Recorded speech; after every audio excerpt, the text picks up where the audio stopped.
friends, as you all know that elections are going in our country, and if I will talk about my place, that is in Kishtwar, which is one of the I will say last in district of Jammu and Kashmir. और अगर मैं अपने गांव की बात करूं, my village is in Shrout. It it falls in the Surur area. आपने मेरे ख्याल से सुरूर तो आपने जो सुना नहीं होगा, लेकिन एक एक आदमी है, अगर आपने उसका नाम सुना होगा तो शायद आप उस गांव या उस पूरे जो एरिया को उस बंदे के नाम से लिंक कर सकते हो। आप सब ने गुलाम मोहम्मद सरूरी का नाम तो सुना होगा।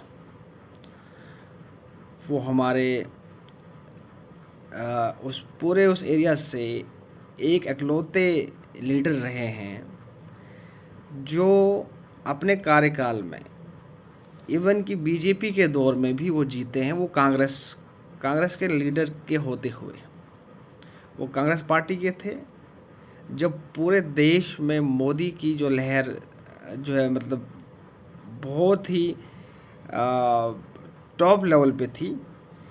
उस दौर में भी वो कांग्रेस का लीडर होने के बावजूद जो है वहाँ से जीतता है। अब मेरे आज की वीडियो का मुद्दा जो है वो हमारे गुलाम मोहम्मद सरूरी नहीं है। मैं फिर से आऊँगा कि मैंने इस बंदे का जो है जिक्र क्यों किया। I will come in back, but हम सबसे पहले हम जो है मुद्दे की बात करते हैं।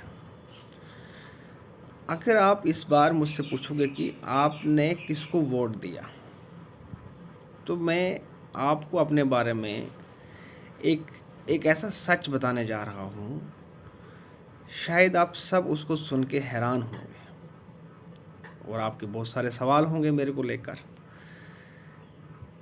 कि मैंने आज तक कभी भी वोट नहीं दिया। अब सवाल उठता है कि इतने लोगों ने जनरेशंस आफ्टर जनरेशंस जिन्होंने इस राइट टू वोट के लिए इतनी फाइट की, ना ही हमारे कंट्री में सिर्फ बल्कि पूरे वर्ल्ड के अंदर,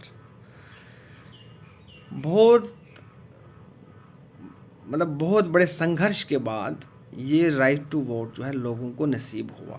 क्योंकि इससे पहले ये जो है, एक तो हम ये कर रहे हैं कि डेमोक्रेसी भी एक अपना आप में एक मॉडर्न एक फॉर्म ऑफ गवर्नमेंट है। उससे पहले तो मतलब किंगशिप हुआ करती थी, और उस टाइम तो राइट टू वोट का तो कोई जो सवाल पैदा नहीं होता।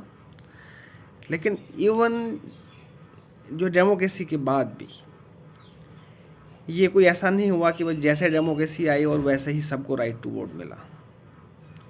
उसमें भी राइट टू वोट जो है वो कुछ लोगों को ही नसीब था, और बहुत सारे संघर्ष के बाद जो है ये राइट टू वोट लोगों को मिला है। और आज हम कह सकते हैं कि ये सबके पास है।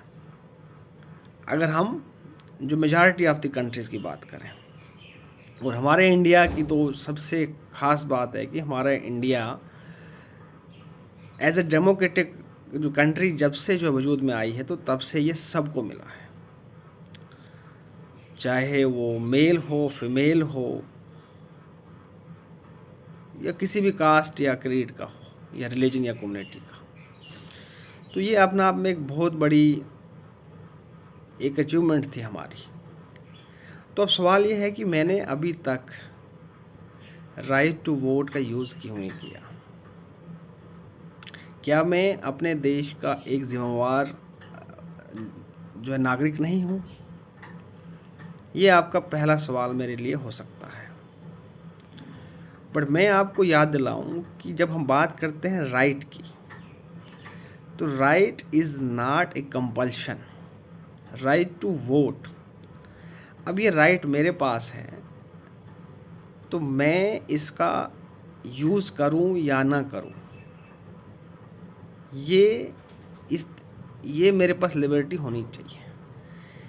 लेकिन अब अगर हम बात करें कि एक ज़िम्मेवार नागरिक की, तो बिल्कुल मैं आपकी बात से सहमत हूँ कि हमें राइट टू वोट का यूज़ करना चाहिए। लेकिन राइट टू वोट सिर्फ राइट टू वोट नहीं है। राइट टू वोट का मतलब है कि उस राइट टू वोट का सही जो है यूज़ करना।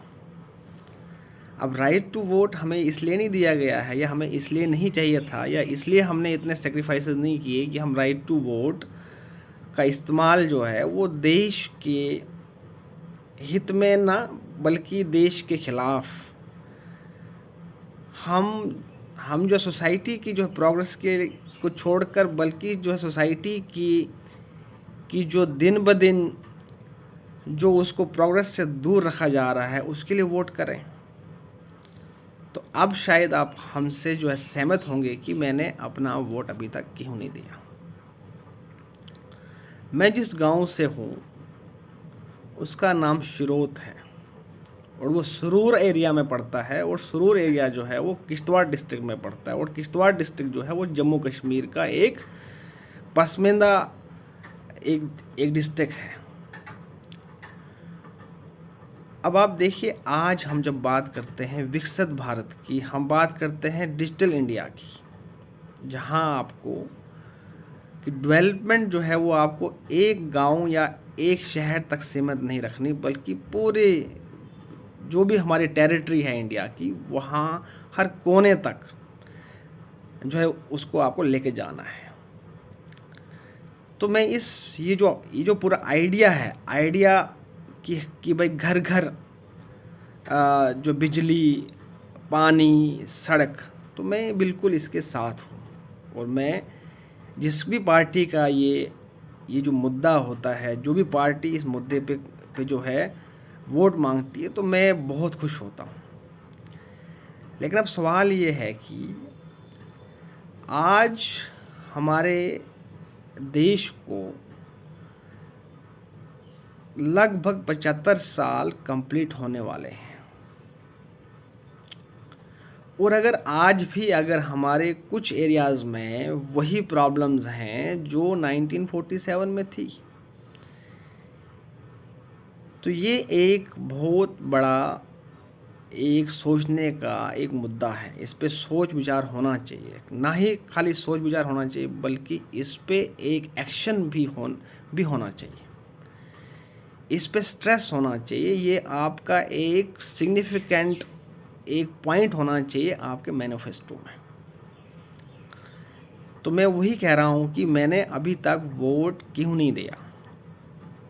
उसका कारण ये था कि पिछले 70 साल में आज जितनी भी पार्टीज हमारे सामने हैं, चाहे वो कांग्रेस हो, चाहे वो बीजेपी हो, चाहे वो कोई भी हो, अब कुछ पार्टीज तो नई आई होंगी, चलो उनको तो हम नहीं बोल सकते, लेकिन कुछ पार्टीज़ जो आपकी नेशनल पार्टीज़ हैं आज के टाइम में, वो पिछले 70 साल से,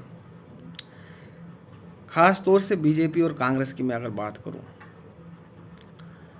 तो दोनों जो है डेवलपमेंट की बात करते हैं, और ऐसा नहीं है, डेवलपमेंट की भी है इन्होंने बहुत सारी जगहों पे। लेकिन सवाल फिर ये आता है कि मुझे अगर जब भी पार्लियामेंट का जब मुझे पार्लियामेंट की सीट के लिए, जब मुझे लोकसभा की सीट के लिए जब मुझे वोट देना है, तो मैं ये नहीं देखूंगा कि प्रधानमंत्री कौन बन रहा है वहाँ पे, प्रधानमंत्री कौन बनेगा, कौन सी पार्टी आएगी। मुझे ये देखना है कि मेरे लोकल लेवल पर जो भी कैंडिडेट्स हैं, जो पिछले 70 साल से रिपीटेडली जीत के लोकसभा में जा रहे हैं, चाहे वो किसी भी पार्टी, मैं तो पार्टी के कंट्रीब्यूट में पढ़ता ही नहीं हूँ, ना मैं पढ़ूंगा, क्योंकि मेरे लिए सारी पार्टी सेम है। अब पार्टीज़ क्या है मेरे लिए, वो अभी मेरा जो है मुद्दा नहीं है। और मैं आपको फैक्ट्स के बेस पे ही जो है बात करूँगा। मैं ये नहीं कहूँगा कि भाई कौन सा नेता कैसा है, कौन सा नेता ने काम किया या नहीं किया। मैं आपको बस अपने एक पर्टिकुलर केस को जो है पेश कर रहा हूँ। वो गांव जहां पर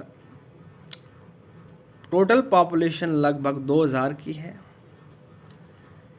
वो पॉपुलेशन पिछले 70 साल से चलो 70 साल से पहले नहीं, हम बात नहीं करेंगे, क्योंकि हम लोग जो है उस टाइम हमारी सरकार नहीं थी, हमारे देश की, हमारे हमारे अपने लोगों की सरकार नहीं थी। लेकिन पिछले 70 साल में जब से आज़ाद हुआ है देश, तब से लेकर अभी भी उस गांव में, अगर हम बात करें पिछले 5 साल तक उनको, इवन कि अगर हम बात करें तो मेन रोड में आने के लिए, मतलब कि जहाँ से उनको गाड़ी या बस या कोई भी व्हीकल या भी कोई भी ट्रांसपोर्ट को अगर यूज़ करना हो, तो पिछले 5 साल तक उनको कम से कम 6 घंटे का रास्ता जो है पैदल तय करना पड़ता था उस पूरे एरिया को। सिर्फ उसमें उस टाइम सर मेरा गांव नहीं था, बहुत सारे और भी छोटे छोटे गांव थे। उस टाइम उनको 6 घंटे, अब आप खुद जो है गैस लगा सकते हो कि 6 घंटे पैदल या 7 घंटे या 8 घंटे, वो भी मतलब वेरी करता है कि कौन कितना फास्ट जो है चल सकता है। वरना अगर हम जो है बात करें बच्चों की, बूढ़ों की, तो उनको तो कभी कभी 10 घंटे भी जो है लग सकते थे, या 11-12 घंटे।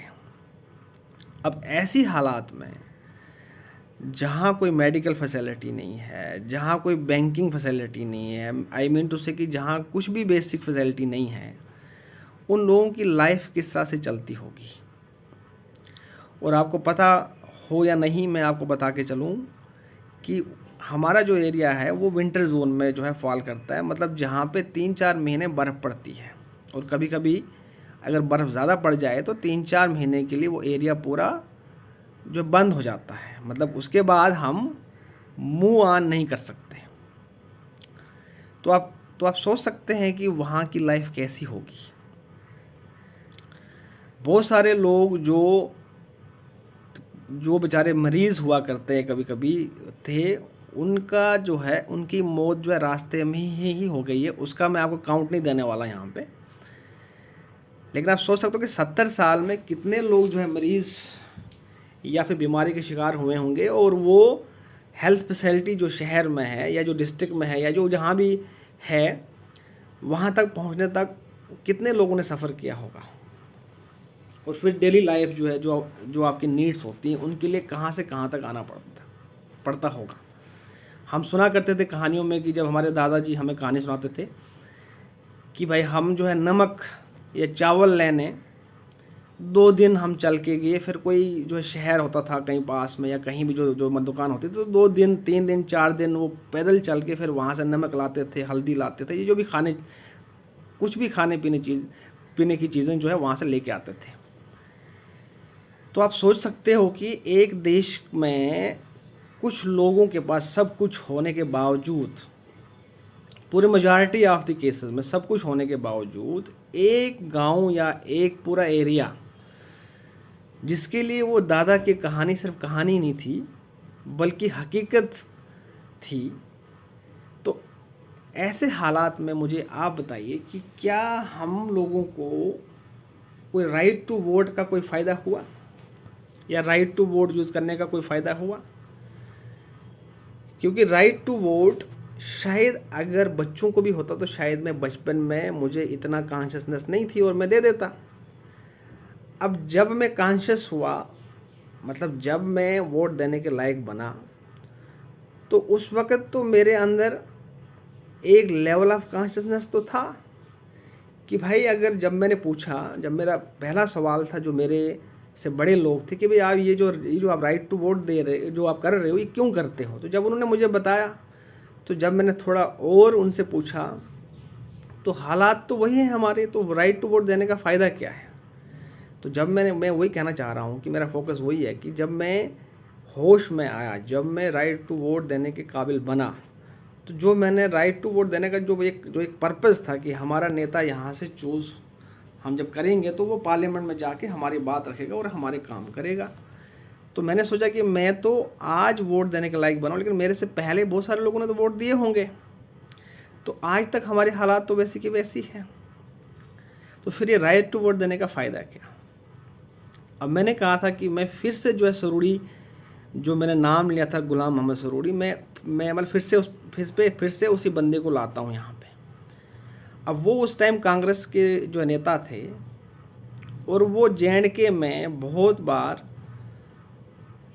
रोड एंड बिल्डिंग्स के मिनिस्टर भी रह चुके हैं। और हमारा सुरूर एरिया, उसके नाम का जो सरनेम है गुलाम मोहम्मद सरूड़ी सुरूर, हमारे नाम के साथ जुड़ा हुआ था क्योंकि वो वहाँ से बिलोंग करते थे, उनके नानिहाल वहाँ थे, कुछ ना कुछ उनका रिलेशन था वहाँ।